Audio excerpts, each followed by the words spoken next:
କାହାଣୀ ଅଳସୁଆର ପରିଣାମ। ହରି ନାମକ ଗୋଟିଏ ପିଲା ଏତେ ଅଳସୁଆ ଥିଲା ଯେ ନିଜେ ପିନ୍ଧୁଥିବା କପଡ଼ାକୁ ମଧ୍ୟ ବଦଳାଉ ନଥିଲା। ଦିନେ ସେ ଦେଖିଲା ଏକ ଗଛରେ ବହୁତ ଗୁଡ଼ିଏ ଆମ୍ବ ଫଳିଛି। ସେ ଆମ୍ବ ଖାଇବା ପାଇଁ ସେହି ଗଛ ତଳକୁ ଗଲା।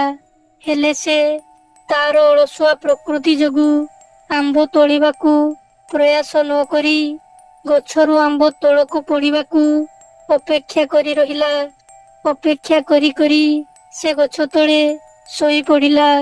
ଆଉ ସେ ଯେତେବେଳେ ନିଦରୁ ଉଠିଲା ତ ସେ ଦେଖିଲା ଗୋଟିଏ ବି ଆମ୍ବ ତଳେ ପଡ଼ିନଥିଲା।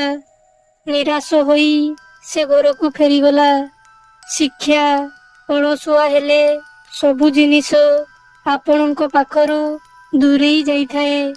ଯଦି କିଛି ଜୀବନରେ ପ୍ରାପ୍ତ କରିବାକୁ ଚାହୁଁଛନ୍ତି ତ ତା ପାଇଁ କଠିନ ପରିଶ୍ରମ କରନ୍ତୁ।